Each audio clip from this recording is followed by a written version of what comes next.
So we'll continue on. We're still talking about ethical conduct as part of the 3 higher trainings, which are subsumed in the truth of the path, which is part of the Dharma Refuge.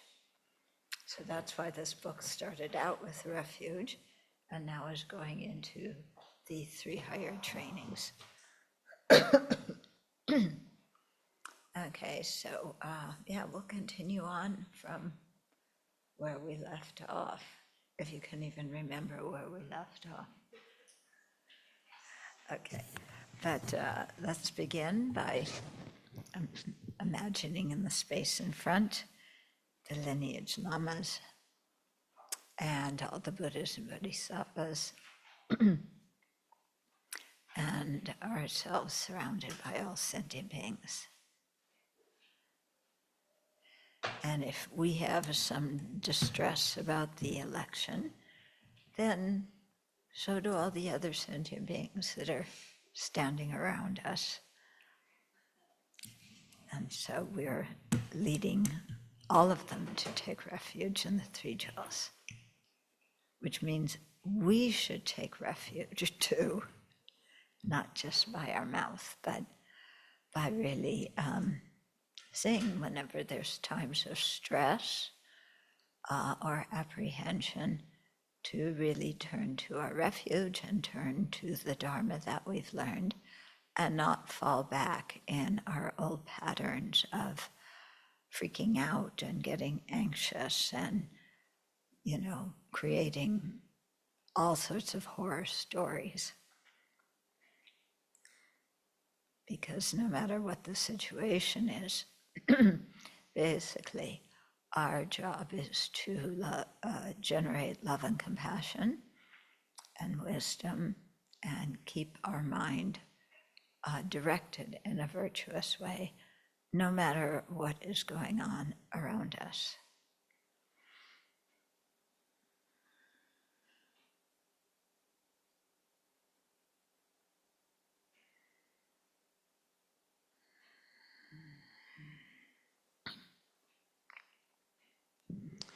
To the teacher endowed, transcendent destroyer, one thus gone, full destroyer, completely and fully awakened one, perfect in knowledge and good conduct, one gone to bliss, nor of the world's supreme guide of beings to be tamed. Teacher of gods and humans, to you the Buddha endowed, transcendent destroyer, glorious conqueror, Shakyamuni, I prostrate, make offerings and go for refuge. When you are supreme among humans, you were born on this earth, you paced 7 strides and said, I am supreme in this world. To you who are wise, then I bow. With pure bodies formed supremely fine, wisdom ocean like a golden mountain, fame that blazes in the 3 worlds, winner of the best supreme guide, to you I bow. With a supreme science, face like a spotless moon, color like gold, to you I bow. You are immaculate, the 3 worlds are not incomparable, wise one, to you I bow. Great compassionate protector, all-knowing teacher, filled of merit and good qualities, vast as an ocean, to the Tathagata I bow. Through purity, freeing from attachment, through virtue, freeing from the lower realms. Unique, supreme, ultimate reality, to the Dharma that is peace I bow. Having freed themselves, showing the path to freedom too, well established in the trainings. The holy field endowed with good qualities, to the Sangha I bow. Do not commit any non-virtuous actions, perform only perfect virtuous actions. Subdue your mind completely, this is the teaching of the Buddha. A star, a mirage, a flame of a lamp, an illusion, a drop of dew, a bubble. A dream, a flash of lightning, a cloud, see conditioned things as such. Through this merit may sentient beings attain the exit of all seeing, subdue the foe of faults, and be delivered from the ocean of cyclic existence, perturbed by the waves of aging, sickness, and death. This ground anointed with perfume, flowers strewn Mount Meru, for land, sun, and moon. Imagine and offer to you. May all beings enjoy this pure land. Venerable holy Gurus, in the space of your truth body, from billowing clouds of your wisdom and love, let fall the rain of the profound and extensive Dharma, in whatever form is suitable for subduing sentient beings. Idam Guru Ratna Mandalakam Niryatayami. I take refuge until I have awakened in the Buddha, the Dharma, and the Sangha. By the merit I create by listening to the Dharma, I will attain Buddhahood in order to benefit all sentient beings. I take refuge until I have awakened in the Buddha, the Dharma, and the Sangha. By the merit I create by listening to the Dharma, I will attain Buddhahood in order to benefit all sentient beings. I take refuge until I have awakened in the Buddha, the Dharma, and the Sangha. By the merit I create by listening to the Dharma, I will attain Buddhahood in order to benefit all sentient beings.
So we often, daily, many times a day, say, oh, I want to benefit sentient beings, all sentient beings.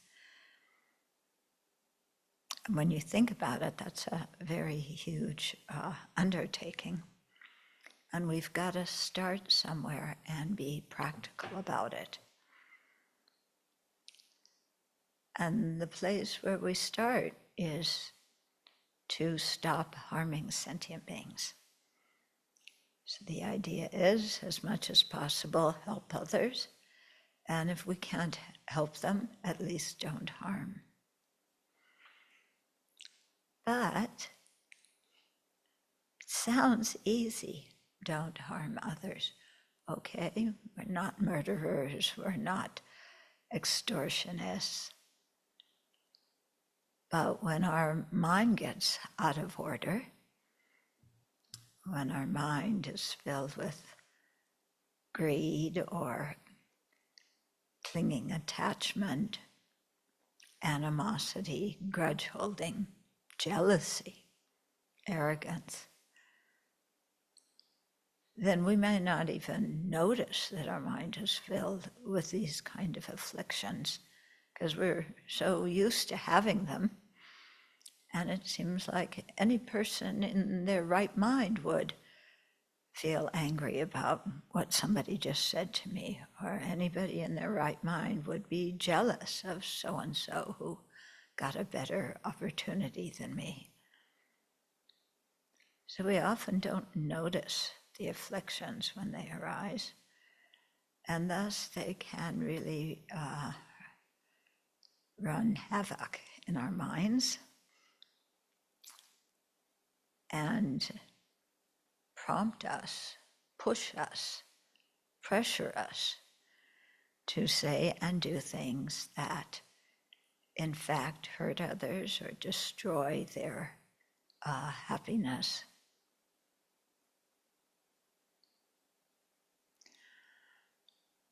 So the pratimoksha ethical conduct, which deals primarily with actions of body and speech, really draws our attention to these kind of gross actions in the form of the 10 non-virtues, which the Buddha recommended that we avoid.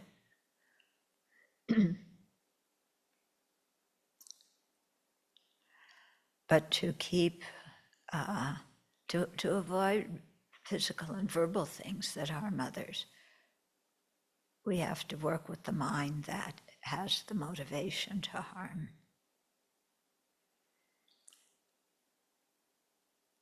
So it's not just a thing of changing our external behavior, but leaving our mind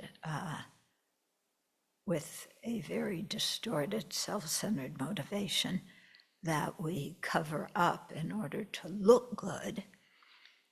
That's not ethical conduct. Ethical conduct is really working with the mind, applying the antidotes to the afflictions so that the harmful actions of body and speech don't happen. Or if they do happen, because we do make mistakes, we commit misdeeds, then to rectify them, to apologize, to make amends, to confess and restore our precepts.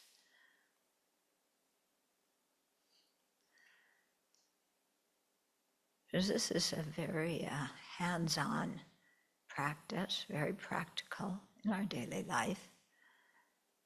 And it's such an essential first step to generating bodhicitta, realizing emptiness, and so on.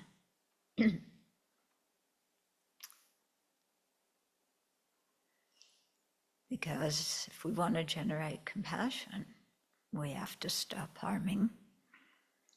And since compassion is the wish to avoid harming others, then compassion becomes an antidote that we need to familiarize our mind with so that we can practice good ethical conduct.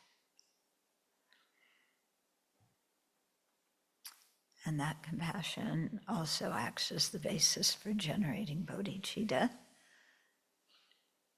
with our long-term goal of attaining full awakening for the benefit of each and every, not omitting even one sentient being.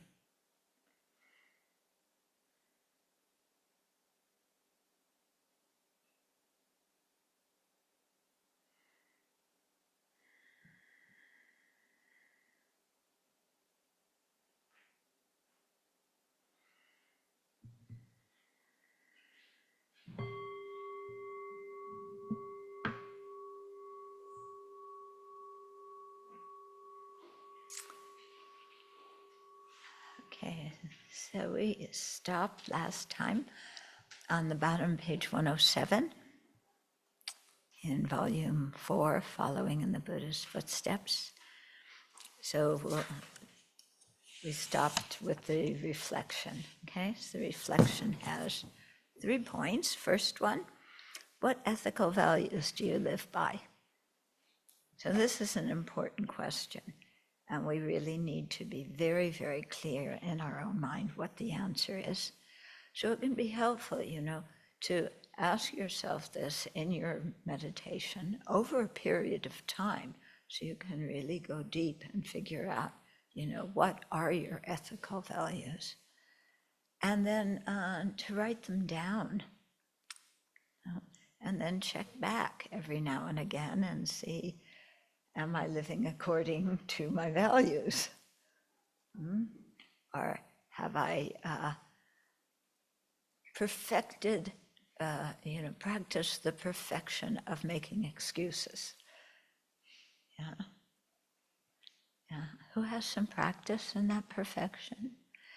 Yeah. Okay. Then the second question is, did you accept those ethical values because you learned them from others when you were young? Or because you examined them and saw the reasons behind them? Or maybe both of those.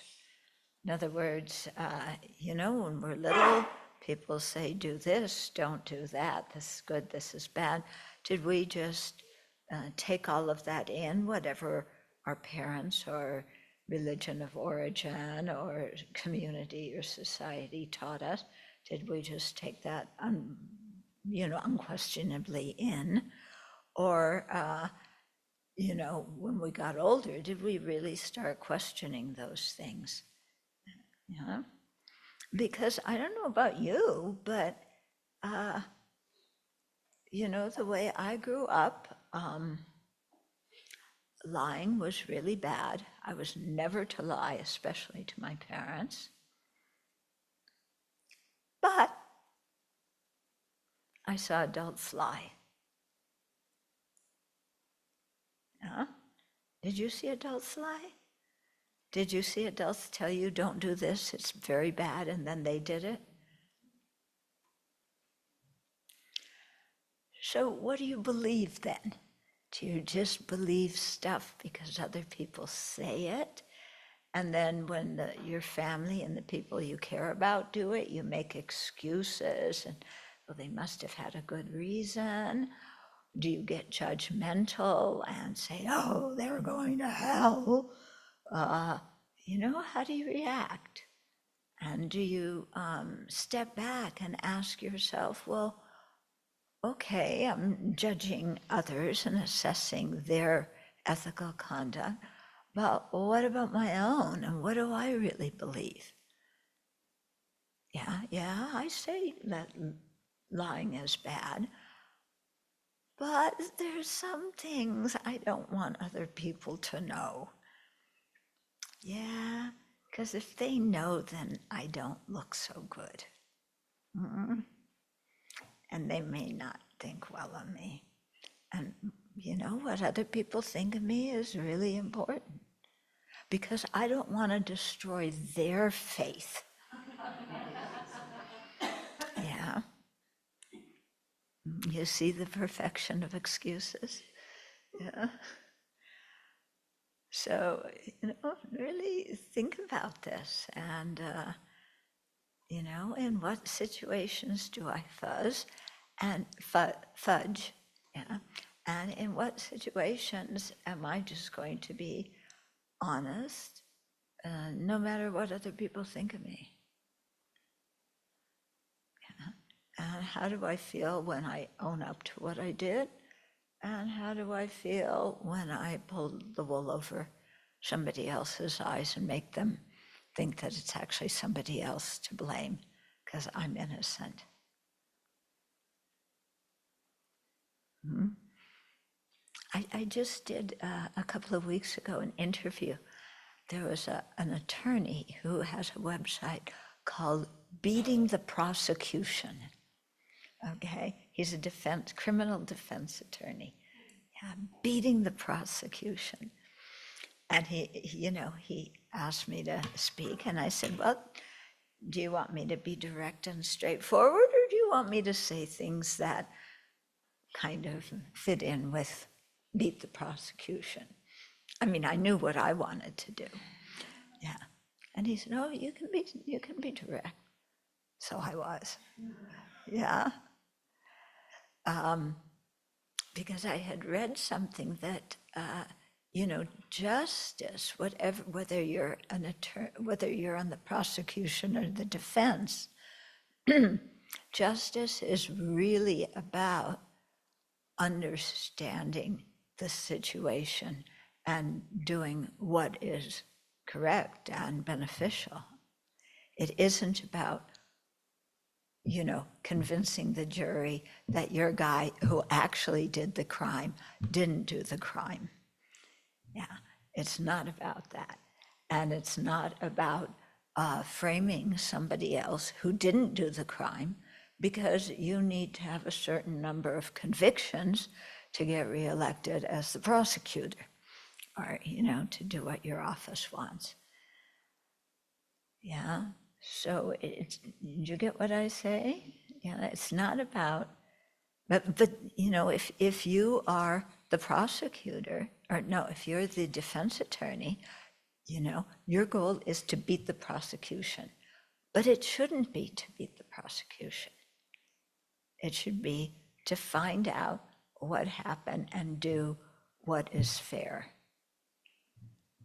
Yeah, but it's interesting how the legal system is, win at all costs, even if you know that what you're convincing the jury of, or trying to convince them of, or trying to convince the judge of, isn't true.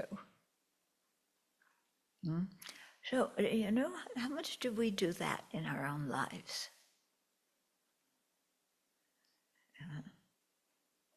And how much when we don't act appropriately do we, of course, dive into our book of excuses. Well, I really did it because this and this and this, and otherwise I was going to hurt somebody else's feelings, And anybody should really, they would respond just as I would in this situation. Otherwise, somebody's going to walk all over you, and no way is somebody going to walk over me. Okay. So anyway, this is a lot of food for thought, right, attorney?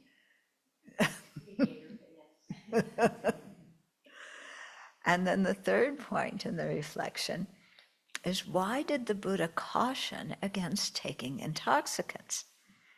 Does your experience and what you have observed about others' experience with intoxicants support the Buddha's warning about intoxicants? Yeah? Does when the Buddha, said not even one drop, not even one puff? Yeah, do you agree with that?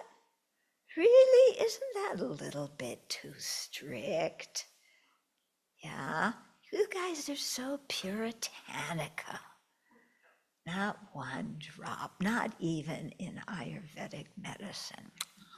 So inflexible, you people.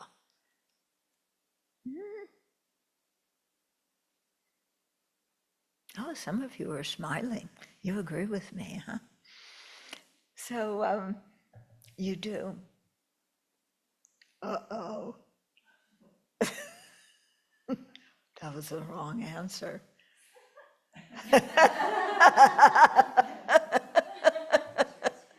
Yeah, I was purporting the objective of making excuses. And you agreed with me. No, you changed your mind. Oh.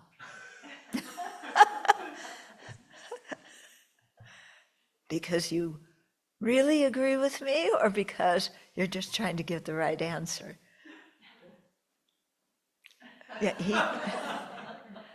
Yeah, that answers the question. Yeah, just, yeah. The next time you ask me a Dharma question, I'm going to go.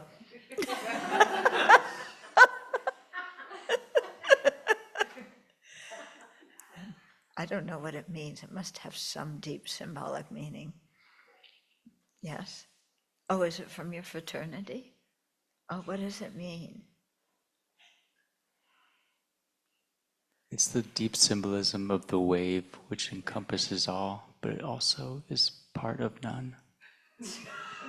Right, the wave that encompasses all, but what?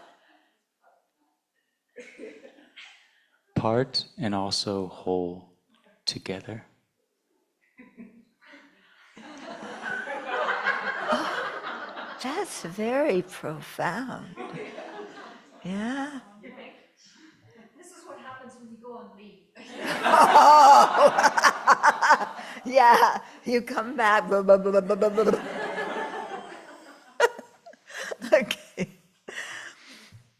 Okay, so the next section on page 108 is the Bodhisattva and Tantric ethical codes. So what we did before was the Pratimoksha, now we're moving on to the Bodhisattva and the Tantric ethical codes. So the Bodhisattva ethical code is part of the Mahayana practice and is taken with the wish to attain awakening in order to benefit all sentient beings. In Tibetan Buddhism, the Bodhisattva ethical code contains 18 root precepts and 46 auxiliary ones. In Chinese Buddhism, the Bodhisattva ethical code for monastics has 10 root precepts and 48 auxiliary ones, whereas the Bodhisattva ethical code for lay people has 6 root and 28 auxiliary precepts. Okay, so it's different in the Chinese tradition, if you're lay or if you're monastic. No matter how they are enumerated, all these precepts focus on the same thing, which is subduing the self-centered mind, which is the biggest impediment to generating bodhicitta and doing the bodhisattva practices. Okay. So the Tantric, then moving on, the Tantric ethical code found in Vajrayana Buddhism is undertaken with a more intense bodhicitta motivation. So wishing to attain awakening very quickly in order to be capable of benefiting sentient beings sooner. In other words, when your bodhicitta is so intense that you can't endure the thought of sentient beings suffering for one moment longer than they have to, then with that kind of motivation, you are really eager to create all the causes for full awakening. So you really jump into the practice and engage. So Bodhisattva precepts and Tantric precepts emphasize ethical conduct predominantly on the mental level, although certain behaviors are also regulated. So Pratimoksha, just on physical and verbal level. Bodhisattva and Tantric on the levels of body, speech, and mind, but with a special emphasis on mind, which means that you don't have to do anything or say anything to break them, to transgress them. Okay. So here, motivation and attitude are foremost. Based on this, some scriptures mention that all actions can become dharma actions. That is, if our motivation is pure and sincere, we can turn all actions into dharma actions. Yeah, so we hear that a lot from our teachers, washing dishes and thinking, you're washing dishes for the benefit of sentient beings and clearing all the defilements from their mind when you wash the dishes and so on and so forth, that you can transform everything that you do and into part of your bodhicitta practice. It sounds good, but remembering to do it is something else. And then even if you remember to do it, yes, I'm wiping, all the defilements from sentient beings' minds. Can we get this over with? I want to go do something else instead of dishes. Here's another sentient being whose mind is covered. I'm cleaning it off. Yeah. Okay? You're getting what I'm saying? So we don't want to have that kind of attitude. Okay, however, transforming everything or making everything into a Dharma action. This does not imply an exceptional ethical perspective whereby everything a person does can indiscriminately be seen as virtue. Okay, I'm gonna smack you in the face for the benefit of all sentient beings. You know, that's like, people's emphasis on mindfulness. I'm mindful that I'm angry. I'm mindful that I'm lifting my arm. I'm mindful that I'm making a fist. I'm mindful that I'm pulling back. I'm mindful of the feeling of touching your face.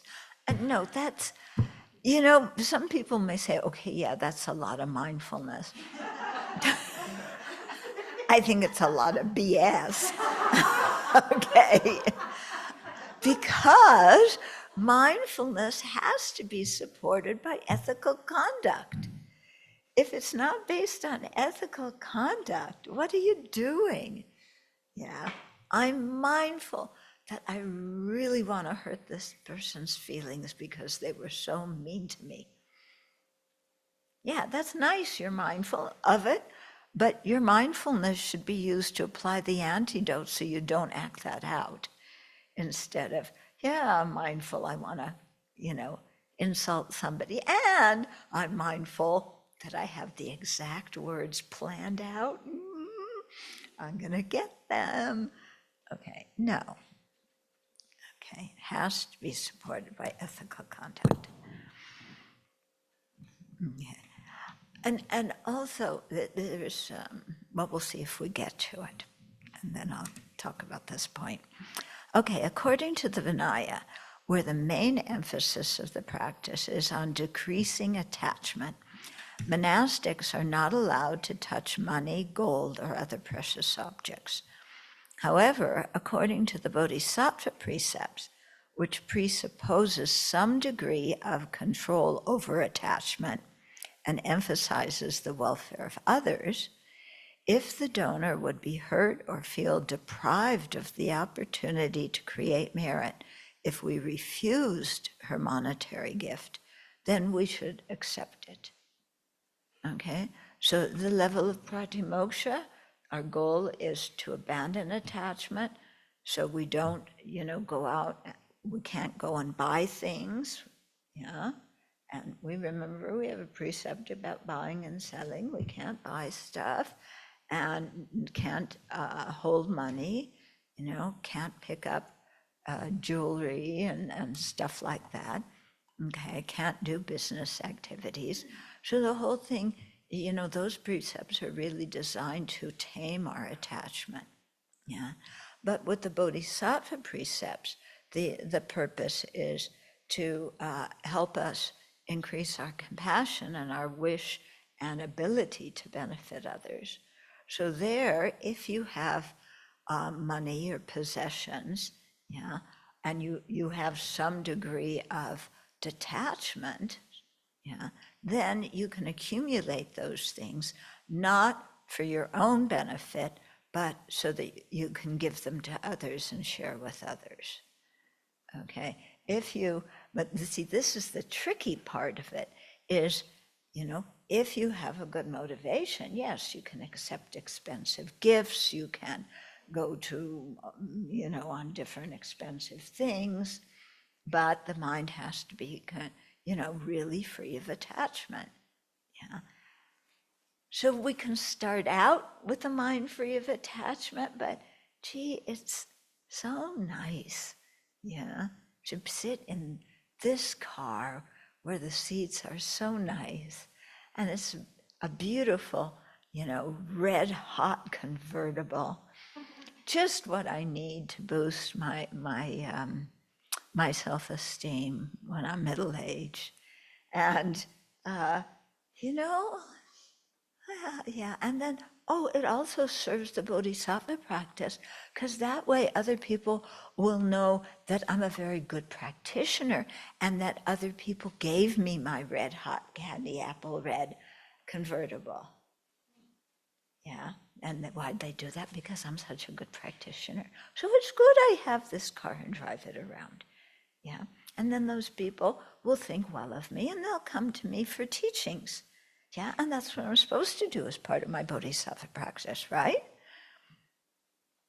Yeah. So I need one candy apple red convertible, and I need, it would be nice to have a boat that matches. Yeah, people will really think well of me then that way. And I can wear robes with a fine cloth with brocade in my donka. You see what I mean? That it's so easy if your mind isn't controlled, and if you find it difficult to be honest with yourself, that we say, oh, it's okay, I'm doing it for a good reason, but we're actually not. Okay.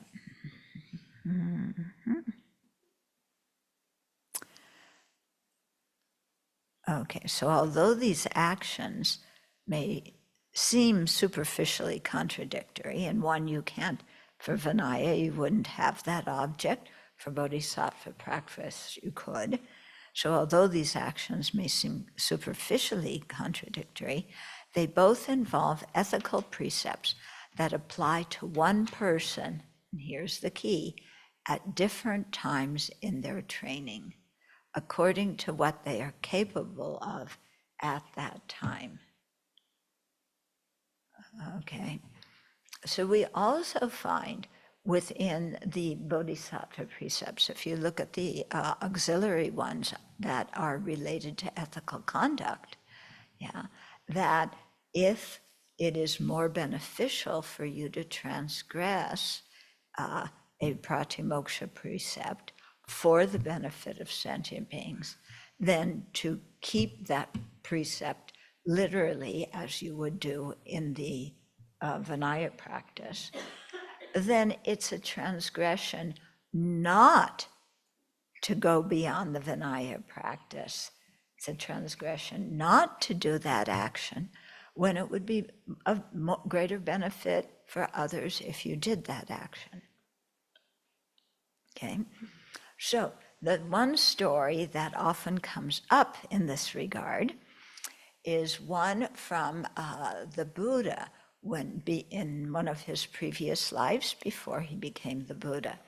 Yeah?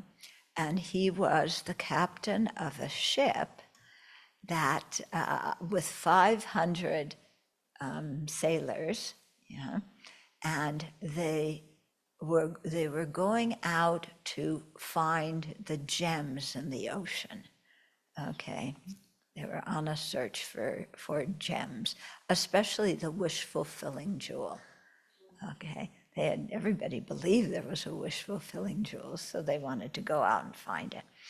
So they came back with a lot of gems and a lot of stuff, and it was a good haul. They were going to make a lot of money from it. But the Buddha, I'm calling him the Buddha, he's the Bodhisattva at this point. But the Bodhisattva, with his clairvoyant powers, saw that one of the 500 sailor merchants, was going to kill all the others so that he could hang on to all the jewels that they were bringing back. And out of compassion, not only for the 499 others who would be murdered, but also for the one merchant sailor who would surely have a bad rebirth from murdering the 499, the Bodhisattva killed that one, that would-be murderer. And that is told as a story of going beyond, it's okay to go on beyond your pratimoksha for something that you do for the benefit of others. Sounds great when you tell the story and the Buddha is the main content.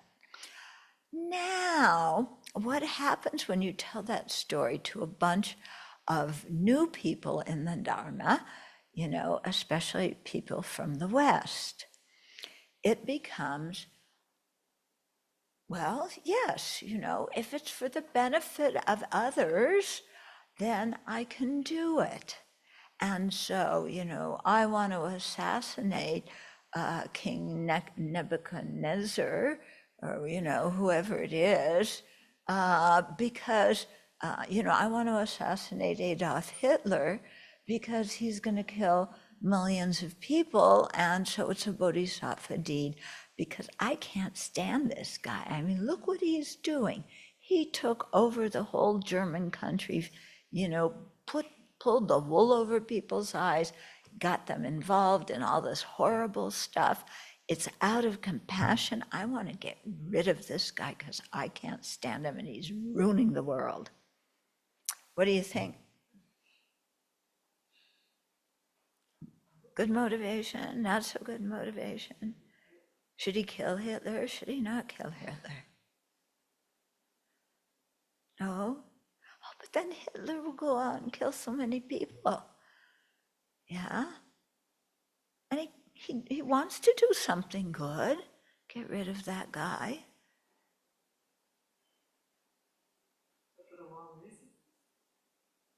Yeah. Exactly. He's making it look, he's telling himself it's out of compassion. But underneath, he's enraged and he wants to take revenge and get this guy out of there. Okay?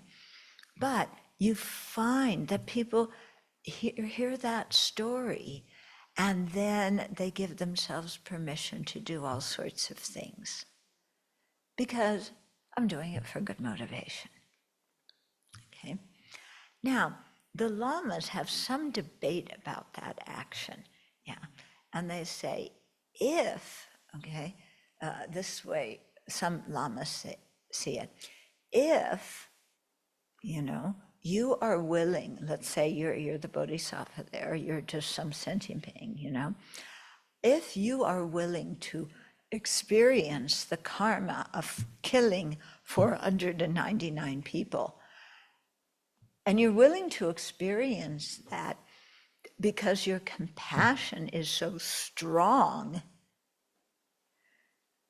then it is virtuous. But if you're not really willing to experience the hellish rebirths for a long time out of doing that, then it's not a good reason. Yeah, it's something to abandon. So some people say that. Then other people say, oh, but when you do it with a bodhisattva motivation, bodhicitta motivation, then it's not, the killing isn't negative. So anyway, they're not going to go to the lower realms. Okay, so there's different positions on this, yeah. But there has, I think that, a good way to test the strength of our motivation, is it really bodhicitta and compassion or not, is am I willing to suffer the result of horrible rebirths for quite a long time, because I really think this is the best, most compassionate thing to do for all beings in the long run. That's kind of the test we have to apply, I think. Yeah.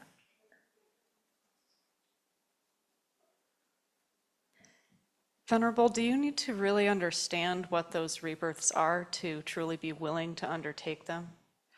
You don't need to know, oh, I'm going to be a grasshopper for 551 lifetimes in a meadow at Sravasti Abbey.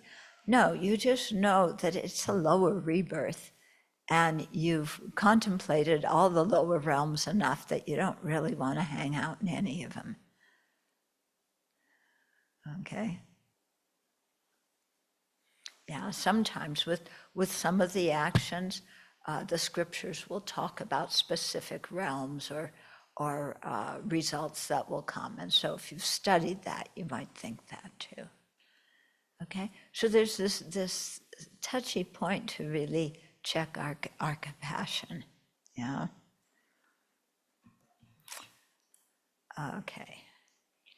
So the point here too is, that what a person can do that is according to their precepts or not according to their precepts depends on their motivation, and it depends at what point they are in their training and what they're actually capable of doing, not just what they aspire to be capable of doing.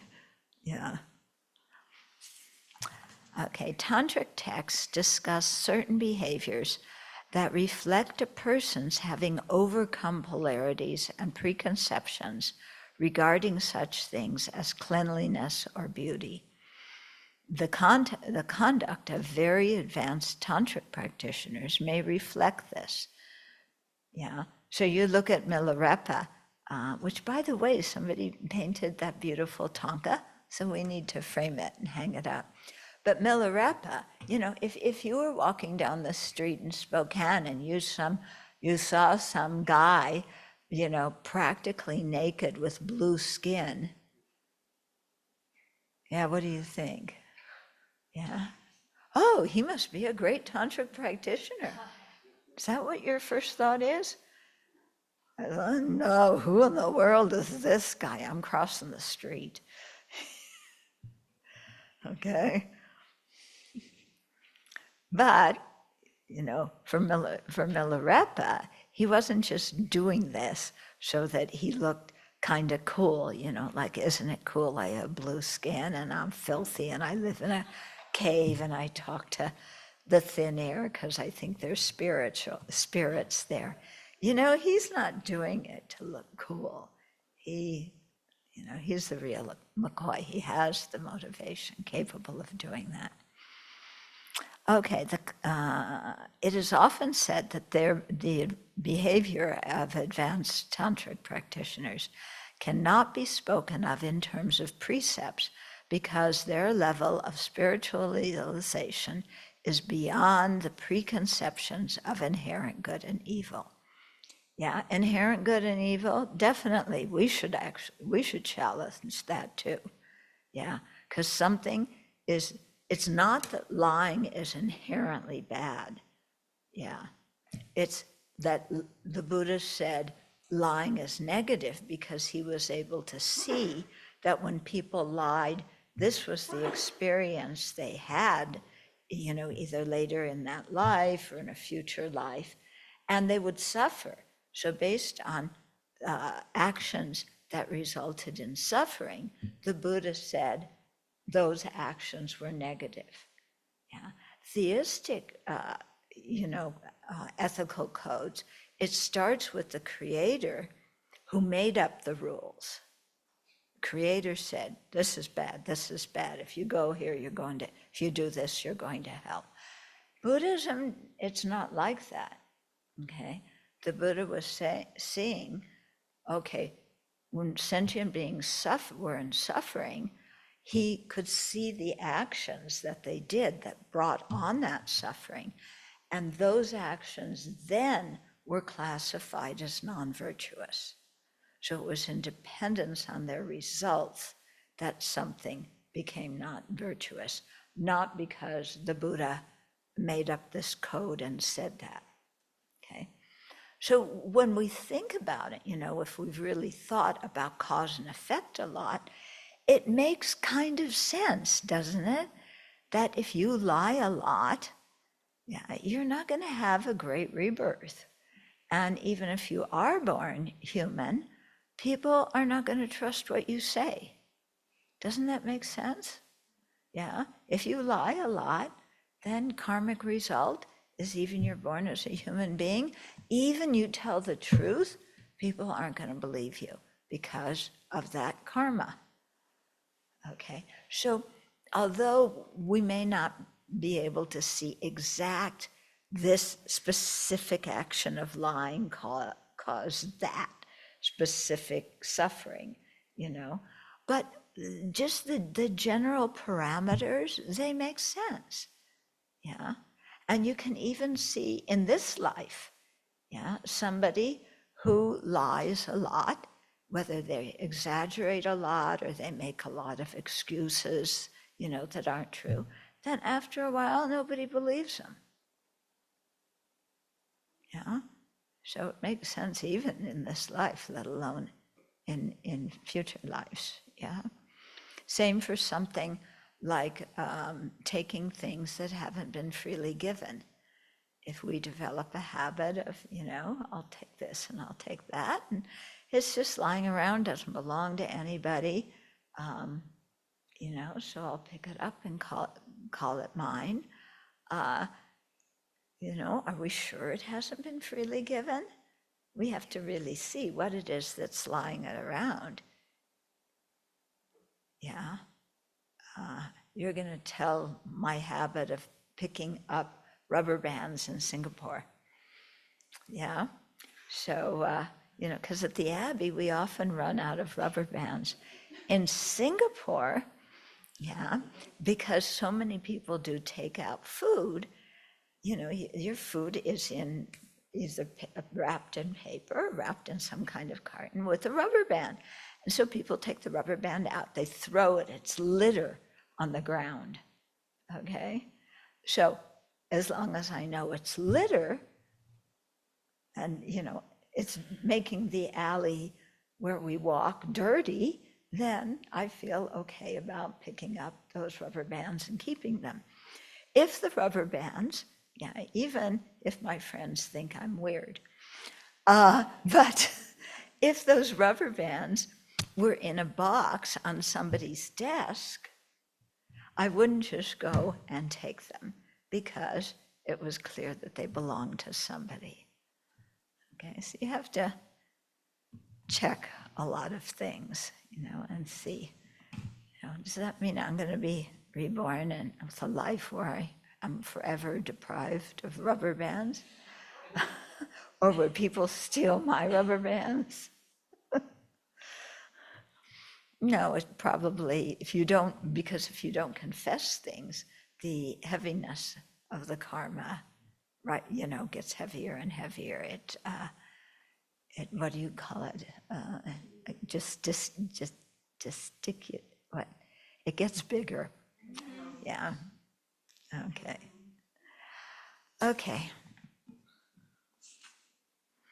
So such people, we're talking about high tantric practitioners, are no longer under the influence of ignorance and other afflictions. It is in this sense that they are beyond good and evil. It does not mean that they may transgress precepts at will with no harmful results.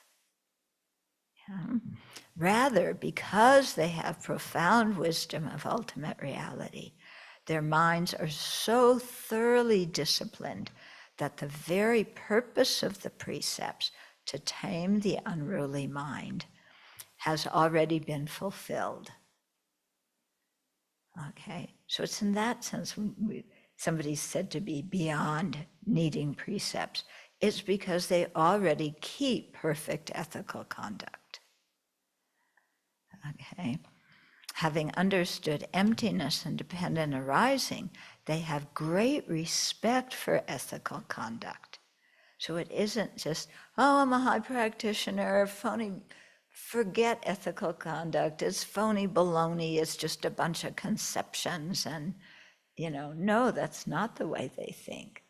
Yeah. His Holiness really emphasizes that if somebody has the correct view of emptiness, then they really appreciate the law of karma and its effects.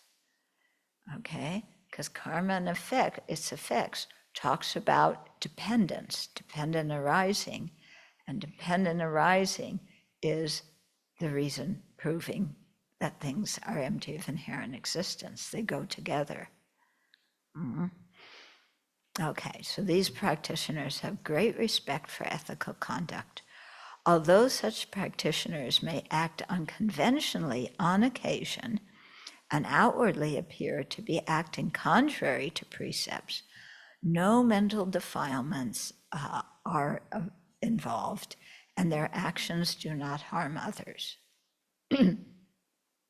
So, There was one Western teacher who was practicing Tantra and who presented to others that, he was a great Bodhisattva and realized emptiness. And he had a whole bunch of people following him. He was really very popular. And,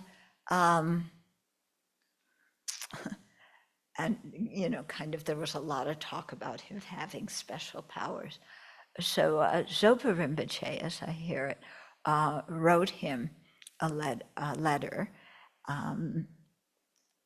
saying, well, Gelungma Palmo, she's the one who's the head of the lineage for 1,000-armed Chenrezig in the Nune practice.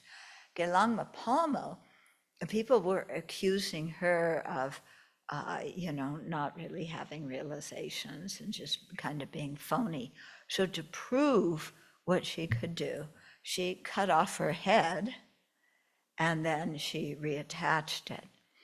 So Rinpoche said to this Westerner, show us your powers. This is what Gelungma Palmo did. Can you cut off your head and reattach it? Yeah, I never heard the end of that story, but I think I can guess. Okay.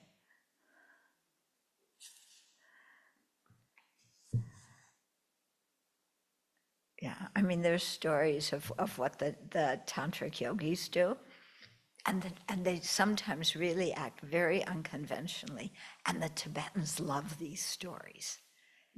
For as strict as they are, as conservative as their society is, they love these stories of people, of great practitioners just acting crazy, okay?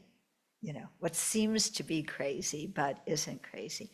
And so they always tell these stories about Tilopa and how he trained Naropa, okay? One of them was, they were standing near the edge of a cliff, and Tilopa said, if I had a real disciple, he would jump off this cliff, So Naropa jumped, yeah. And the thing is, of course, he broke all of his bones, but Tilopa fixed him up again, and he was okay. So we hear, Westerners hear these stories, and it's like, oh, then I can kind of act a little crazy too, and it's like this. But His Holiness says you have to, if your teacher has the qualities of Tilopa, and you have the qualities of Naropa, yes, you can act like this. But if that isn't the case, you better be careful. Okay? But really, some of the stories of what Tilopa told Naropa to do, I was in one teaching once where the previous Sangha Rinpoche was telling some of these stories. He liked to tell stories, and he was telling some, and we were laughing so hard, imagining these things. Yeah. But of course, the purpose was, this is the realization, this was the action of somebody who had realizations and who kept perfect ethical conduct and was giving these outrageous instructions to Naropa in order to help Naropa grow in the Dharma. Okay, in the same way that when Milarepa first went to Marpa for teaching, Marpa was so mean to him. It's like Mila came and he just wanted teachings, and Marpa said, get out of here, go build this 7-story tower. And then he built it, and he said, you didn't do it right, that stone at the bottom, take it out and redo it. And he had to tear down the tower and build it again. And, but, why did Naropa do that? It was to help Milarepa purify his negative karma. Because Milarepa, before he turned his mind to the Dharma, he was doing black magic, and he had killed over 30 people. So he had some negative karma there to do. So this was how Marpa was helping him. But Marfo's wife, was very compassionate. How can you treat this poor man like this? She would say to her husband, and she would bring Milarepa some food and, write him letters. When Marpa sent him away to somebody else, the wife wrote a letter introducing and said, please help him, this kind of thing. Okay. For practitioners who are not at that level, that includes a great majority of us. Imagine that, okay? We need to keep our precepts with mindfulness and introspective awareness to prevent the arising and the acting out of our afflictions. As long as we remain vulnerable to the afflictions and their latencies, ethical conduct is relevant and necessary because there is danger of causing harm to ourselves and others. Okay? So the reason I'm kind of belaboring this is because there's this whole, crazy wisdom thing. Yeah, you remember crazy wisdom? So, if you're a highly realized practitioner, yeah, that may be crazy wisdom, but I was at a conference once. This conference was so weird. So incredible. I can't even tell you some of the things, but it was weird. It was a conference of Western Buddhist teachers, and it took place at Spirit Rock in California. Was it weird? Most of the people, there were a few monastics, most of the people, lay people. I remember when I left there, my friend picked me up, and I just was like, yeah, get me out of here. Anyway, so during one discussion where we were having, there was a person who she wasn't sitting too far away from me, but she apparently thought that the discussion was as not getting anywhere and kind of boring as I felt. But she stood up and she had the zabuton, there was some zabuton. And she started throwing these really heavy zabutons.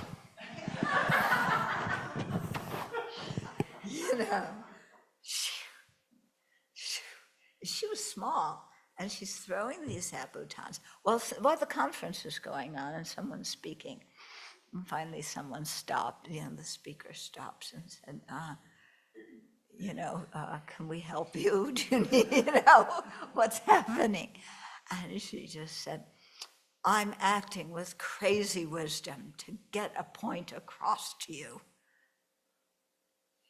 And I thought, yeah, I don't know about the last part of the sentence, but the first part of the sentence was true. Yeah, it was crazy. So, yeah, this is the kind of conduct we want to avoid.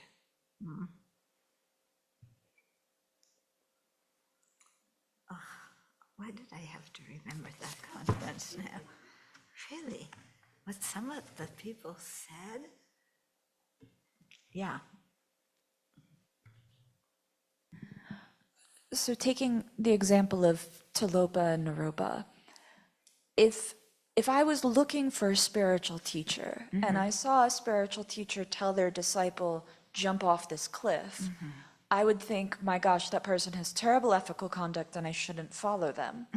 I've not seen you do that. I've not seen His Holiness, the Dalai Lama, do that. So, I mean, is that kind of a fair assessment when, we're told to check out the ethical conduct of teachers, and as a beginner, just defer to that and hope that someone who really is a highly realized teacher wouldn't show me their crazy wisdom? As a new person and as somebody without realizations, that's very fair. Naropa, he knew Tilopa's qualities because Naropa already himself was highly realized. That's why he said, if your teacher has the realizations of Tilopa and you have the ones of Naropa, then, you're really going towards awakening. But for us beginners, I think we need to ask ourselves, what person is a good role model for ourselves? At least I know for myself, I want to, I look at who are people who are good role models for me, who act in ways that I respect, who seem to be doing something beneficial in the world. I mean, I know how to create a lot of negative karma. I don't need to find a role model to do that. Yeah, we already have our PhDs in creating negative karma. So, okay. So now this section is called Making Mistakes and Rectifying Them. We take precepts because we are imperfect beings who are trying to tame our minds. We do our best to keep the precepts purely so that we can benefit from having them. But we also know that we are not perfect and will make mistakes. Correct? Yeah? If we could keep the precepts perfectly, we would not need to take them. Yeah, because the purpose is to tame our mind. If our mind's already tamed, we don't need the precepts. Okay, but our mind, unfortunately, isn't already tamed. The Buddha set up many ways whereby we can make amends when we transgress precepts, and by following these different methods, we restore the purity of our precepts. In this way, we learn from our mistakes. And they say there's one good quality about making mistakes, and that is you learn from them. Yeah, you can fix them and you learn from them. Okay, however, if monastics transgress a root precept, so we can learn from mistakes. Does that mean it's okay to break our root precepts and then just say, oh, I slept around with, 15 people and, now, but I'm still a monastic. How do I purify? Just one is all it takes and your ordination is finished. Okay? But if we don't commit a root precept, transgress one of the root precepts from the root, then there's ways to repair it, okay? However, if monastics transgress a root precept, such as killing a human being, stealing something of value, having sexual intercourse, or lying about spiritual attainments, with all the factors complete, he or she is no longer a monastic and must return to lay life. Lay followers may retake the 5 precepts if they have broken them, but monastics, once you've committed a parajika, finished. There's no way to reordain.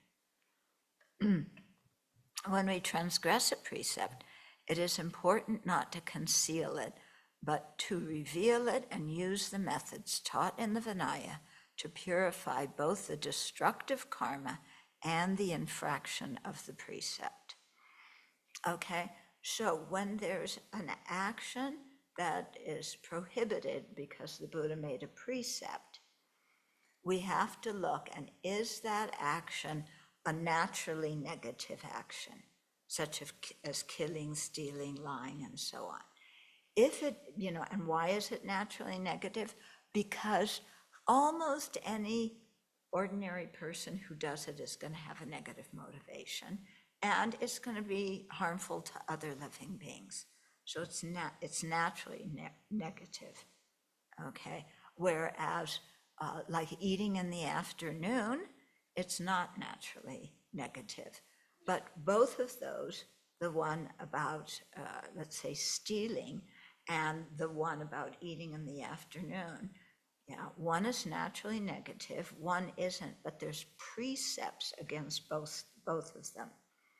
When you commit, when you transgress a precept regarding something that is naturally negative, you have 2 things, okay? You have to purify the destructive karma, the negative karma you created, and you have to purify the infraction of the precept, because the Buddha said, don't do that, and then you go and do it. Yeah. On the other hand, if it's an action that isn't naturally negative, and you do it and you don't have a particular negative motivation, then you just have to repair the breakage of the precepts. Yeah. If you've done that action that's not naturally negative, but you did it with a non-virtuous motivation, then you have to purify that non-virtue as well. Okay, so with our precepts, so many of us confess eating in the afternoon, or we had to handle money or something like this. These things are not naturally negative, so we confess them at Posada, yeah, and then when we kneel down right before we do the actual rite, and we say, what is it? May my affirm that my precepts are pure, and that I can recite the Pratimoksha with purity, something like that. Okay? Why do we say that? Because having confessed to those minor things, we've purified the karma of having transgressed a precept. But if we did something with a negative motivation, yeah, we really need to apply the 4 opponent powers. Yeah. So sometimes, when we go to Posada, we just say, okay, I handled money, I ate after lunch, I was in a room with somebody of the opposite sex, no. And you just kind of rattle it off. But we should, really check in all those situations. Did I do that just out of being practical, or was there some negative emotion involved, And to also make sure that we do confess our negative emotions, because lots of times we just say the things that don't sound so bad, and you list them. I looked in somebody else's bowl, I ate with my mouth full, and we rattle those off. But, maybe in the last 2 weeks, we told a big lie to somebody, but we don't confess that at Posada. That's not right. We should, if we committed some kind of negativity, we should confess it. And so some people will do that. You'll hear them say, I really blew up at somebody and I'm very sorry. And, you say that at Posada, and it's good because you're, on your way to doing the 4 opponent powers and purifying the negative karma. Okay. So there are many stories in the sutras of people who obstinately held wrong views or refused to follow the training, but later regretted their misdeeds. So some people, they don't keep the precepts just out of carelessness, heedlessness, no mindfulness. But here, some people who were really, Buddha said not to do it, I'm going to do it. That kind of rebellious, I want to see you make me stop this behavior kind of stuff. Okay, so there were many stories of people who obstinately held wrong views or refused to follow the training, but later regretted their misdeeds. They went to the Buddha to reveal and confess their errors. Okay, and this is what they said. Venerable, a transgression overcame me in that, like a fool, confused and blundering, I did XYZ behavior. Venerable, may the Bhagawan forgive my transgression, seen as such, for the sake of restraint in the future. So they would say something like that to the Buddha. In other words, I realize what I did was harmful, and I have regret about it. Yeah, will you accept my confession?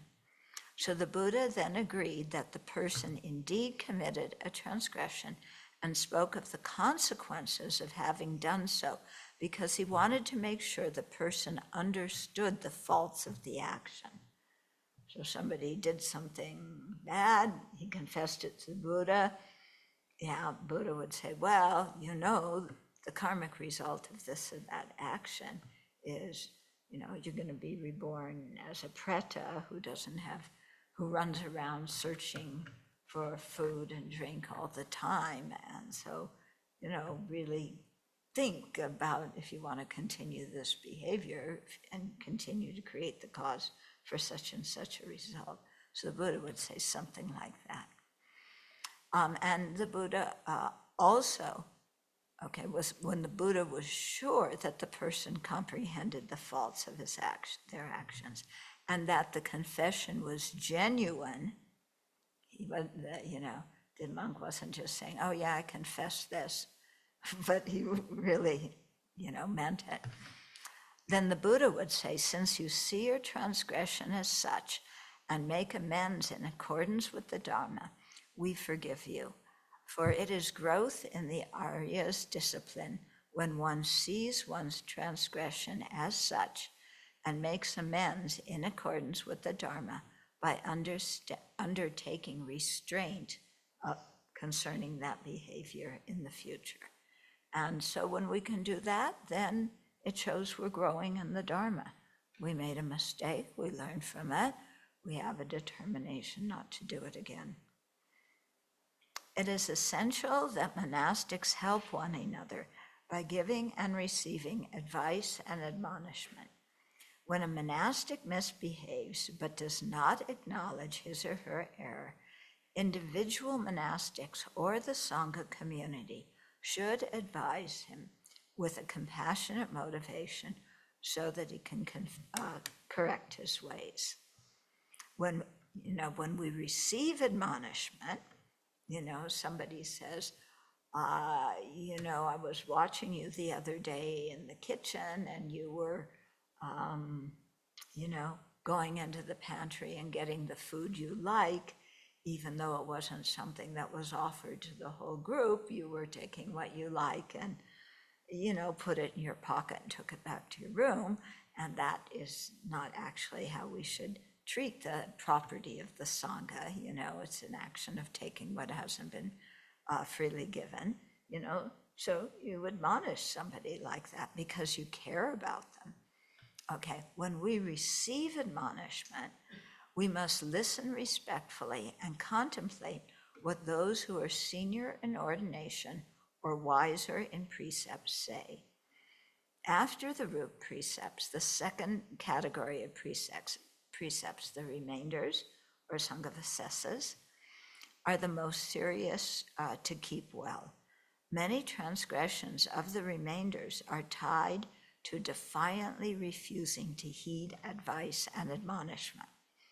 Okay, so somebody's acting in a bad way, the Sangha approaches them, or one or two Sangha members approach them and say, what you're doing is really inappropriate, and you need to stop that behavior and learn from your mistake.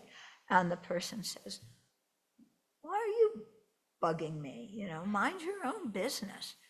Yeah, you're just full of partiality, hatred, fear, and ignorance, and that's why you're blaming me, What is it? People in glass houses shouldn't throw stones. What I did was okay. You look at yourself and confess. Because we don't like people pointing out our mistakes to us. Okay, so this example sounds like, oh, I would never do that.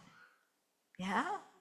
Can you imagine yourself getting mad at somebody else and saying, oh, the Sangha's full of partiality, hatred, fear, and ignorance. You're blaming me for doing this, but so-and-so does it too. Why don't you talk to them? And you do it as well, I've seen you, So it sounds like, oh, I would never talk that way to somebody else. Well, I can see a few of you realize you might, yeah? Yeah. When somebody points out something that isn't, that you made a mistake, it isn't even negative. It isn't even a negative action. It's just you made a mistake. I thought you were supposed to set up for XYZ and you weren't here. Yeah. Do you say, yeah, thank you for pointing that out. I will try and be more aware and more considerate in the future. Do you say that? No. Well, you see, the reason I didn't set it up is because so-and-so drew up the list of who was supposed to do what. And, they put me down, but I traded places with this other person. This other person, he was the one supposed to do it now, not me. Go talk to him. Yeah. How many of us get defensive? And you see, that wasn't even a negative action. When somebody points out something we did, yeah, do we say, yes, I did that, thank you for pointing it out? Or do we want to tell them the story to explain how really they have their wrong information, wrong interpretation? I don't make mistakes. Yeah? Isn't that our immediate reaction when somebody points something? We don't listen and think about it. We immediately defend ourselves. Yeah. I'm innocent. Or even, yes, I did that, but you see, the reason I did that was because first so-and-so did this, and they did this, and that really ticked me off, and I had to do something because otherwise that person was going to keep acting that way. Yeah, we go right into our defense. Okay?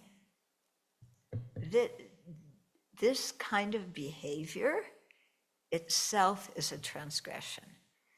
When the Sangha is trying to help you and point something out, and you don't listen and instead, accuse the Sangha, then you have the negativity of your original action plus this. Okay?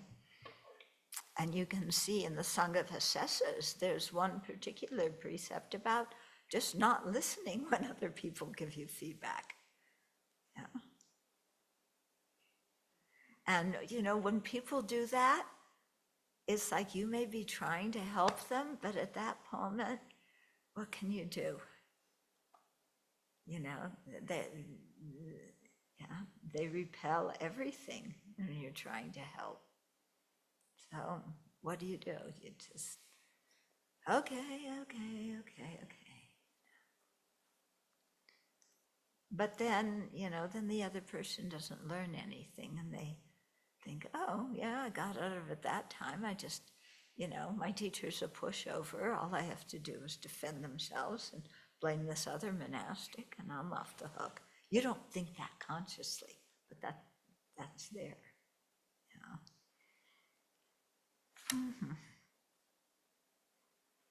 Okay,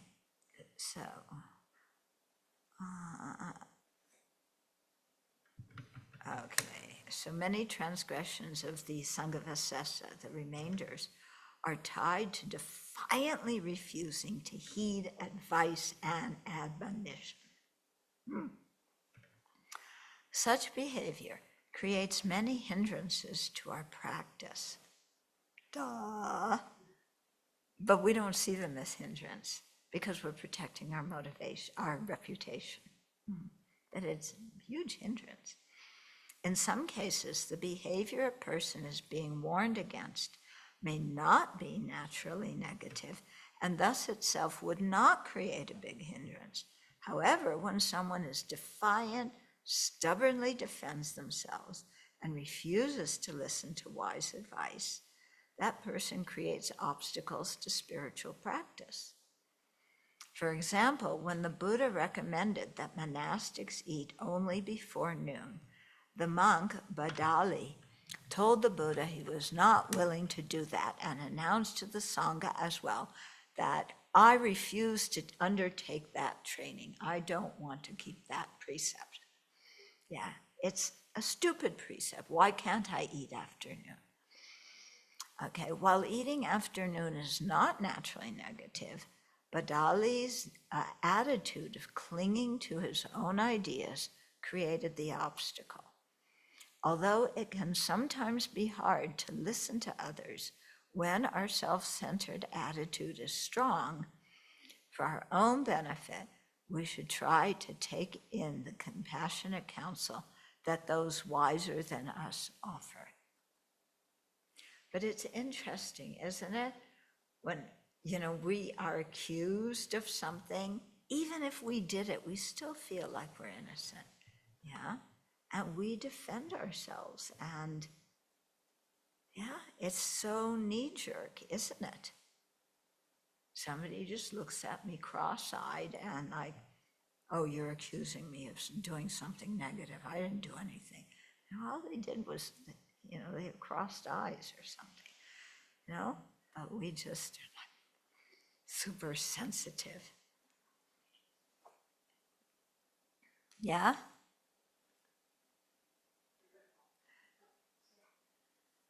Yes, but?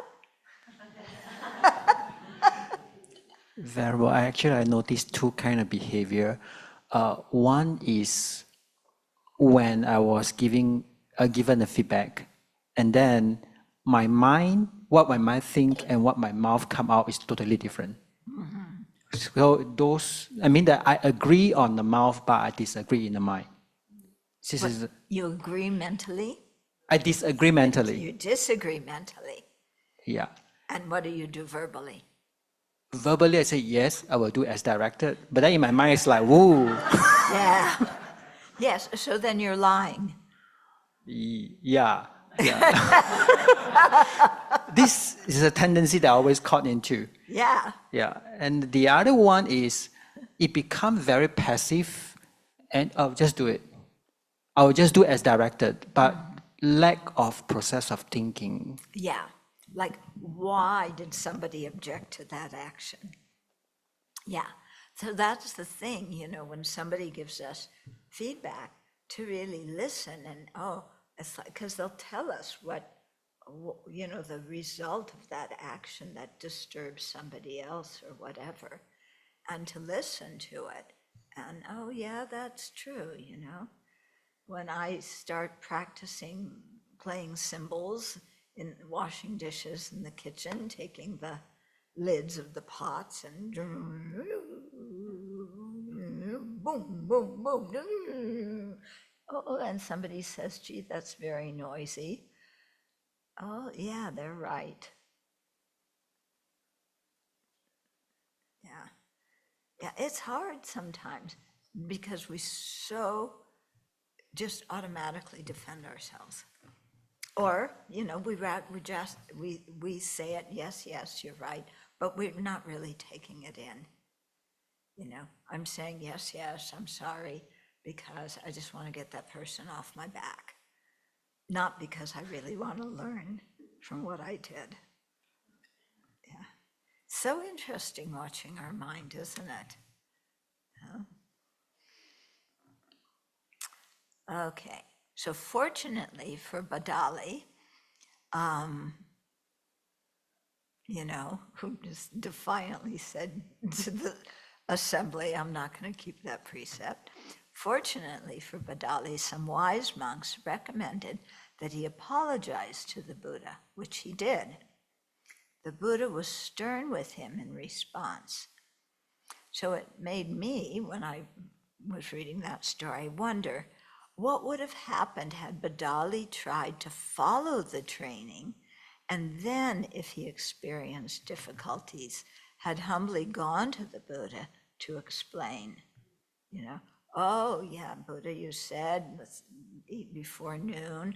I really tried that for a number of months, and it was kind of okay, but at the end, just my digestive got all out of whack, or whatever the problem was.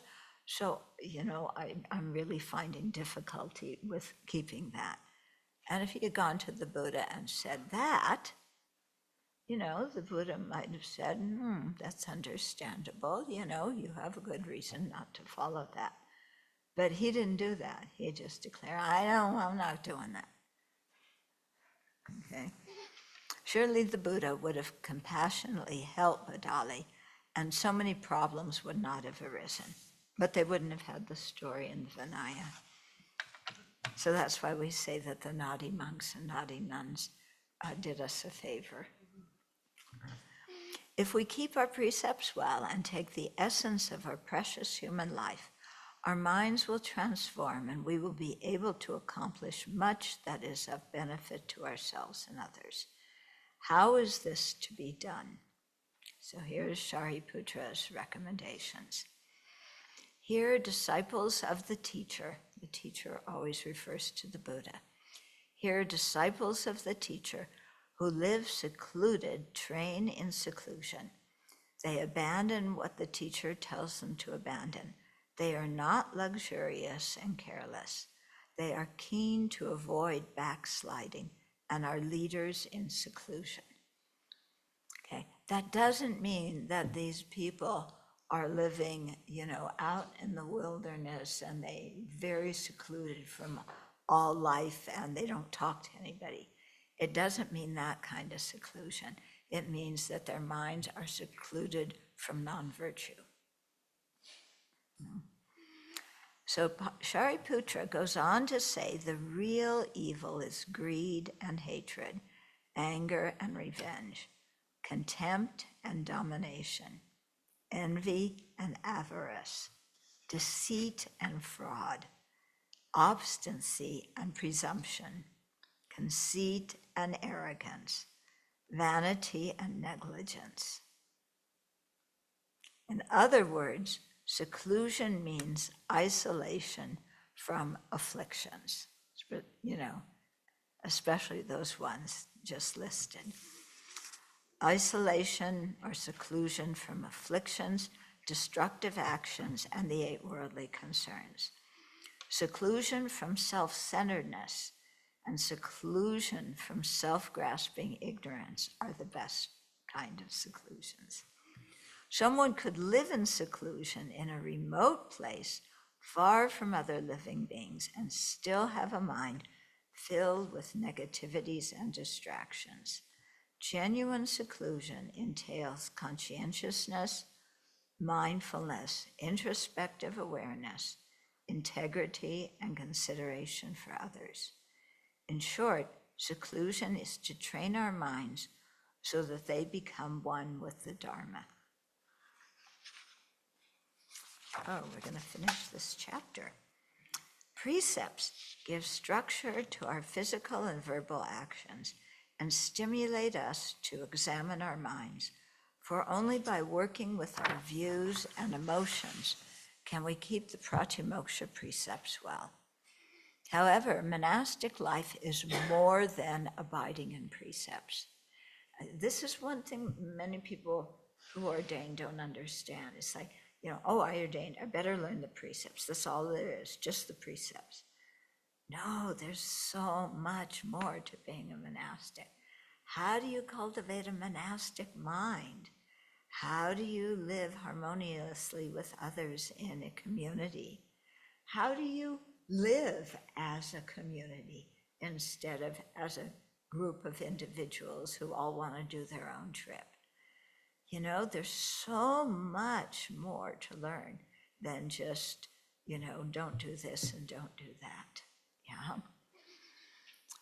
So, however, monastic life is more than abiding in precepts. In the Precious Garland, Nagarjuna points out 57 faults that monastics and lay followers too should abandon. Do you remember when Jeffrey taught that? Yeah. By noticing when any of these 57 arise in our minds and knowing the antidotes to each one, we will be able to counteract them and pacify our minds. Nagarjuna's verses and their explanation can be found in Practical Ethics and Profound Emptiness. Okay, then there's 3 more points for another reflection. First point, what is the reason for not concealing our ethical misdeeds and broken precepts? That you got to sit with. You know, inside me, when I cover up what I've done, or at Posada make it sound like what I did wasn't a big thing when I really had a bad motivation. What was my reason for concealing? Yeah. What was I trying to protect? What was I trying to get? Okay. Then the second one, what benefits arise from confessing and regretting our harmful actions? And so to really look, what are the benefits in terms of my relationships with others? What are the benefits in terms of how I feel about myself and my own behavior? And then 3, what effect would admitting and regretting your misdeeds have on your mind? Is this something you want to do? Okay, so there's a lot to think about in these 2 little reflections we went over today. Questions or comments?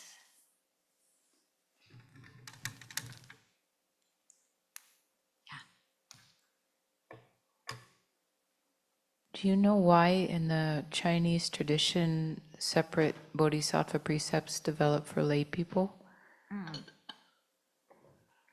Probably because, the lay people, they aren't ready to undertake so many precepts. Yeah. So pointing out what's really important for them, and then when they're ready to take more, if they ordain, then they get the rest of them.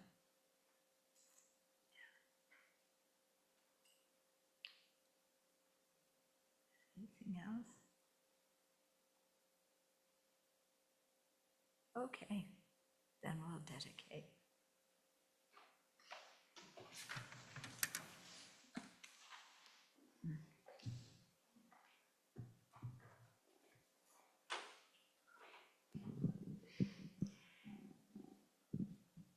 May the spiritual teachers who lead me on the sacred path, and all spiritual friends who practice it, have long life.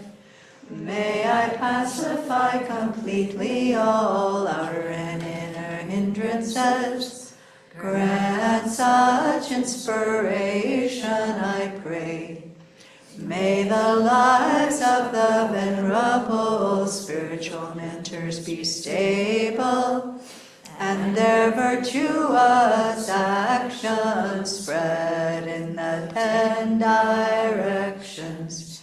May the light of Lobsang's teachings dispelling the darkness of the beings in the 3 worlds always increase. Idam Guru Ratna Mandalakam Niryatayami. Due to this merit, may we soon attain the awakened state of Guru Buddha, that we may be able to liberate all sentient beings from their sufferings. May the precious Bodhi mind, not yet born, arise and grow. May that born have no decline, but increase forevermore. In the snowy mountain pure land, you're the source of good and happiness. Powerful Tenzin Gyatso Chenrezig, may you stay until samsara ends. May the deeds of explaining and practicing the Dharma, done by groups supporting the teachings and their upholders, who spread the view of dependent arising and non-violent actions in the 10 directions, and especially at Sravasti Abbey in the West, flourish.